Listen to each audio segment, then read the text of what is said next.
The Spiritual Discipline of Joy by Deb Gorman. Shout for joy to the Lord, all the earth. Psalm chapter 100, verse 1. At first glance, I have to ask myself, what does that mean?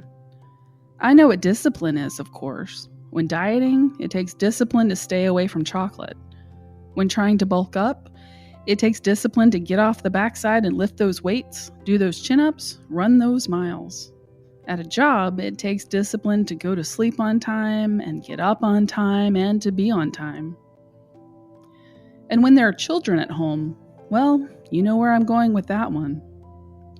We can summarize by saying it's important to take a disciplined approach to life, but maybe not all of the time. There must be times of spontaneity, right?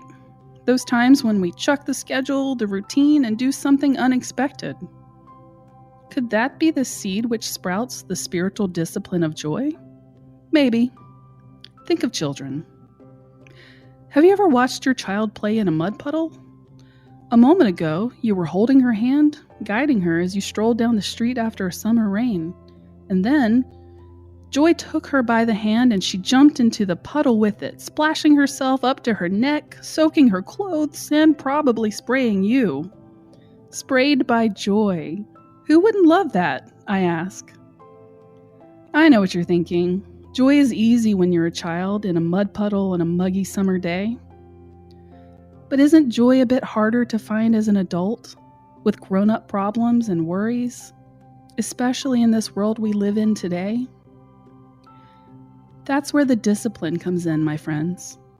We must train ourselves to seek out and find joy in the midst of harshness and anxiety.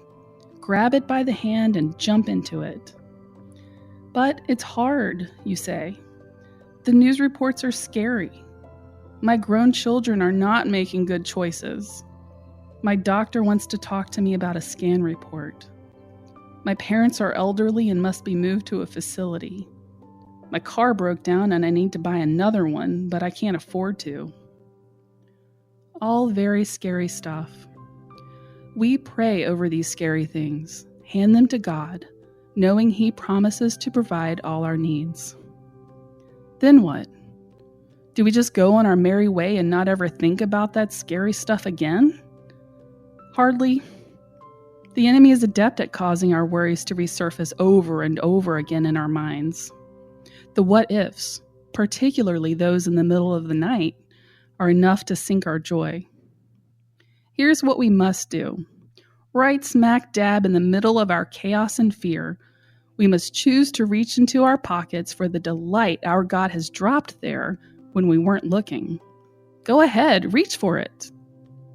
We must seek joy from Him in the midst. How about this? Ask Him to take you to the mud puddle and jump into it with you. Shout for joy to the Lord, all the earth. Psalm chapter 100, verse 1. The spiritual discipline of joy. It doesn't happen by accident. It is a choice, and we must practice and train for it each and every day. Will you join me? I'll see you in the puddle.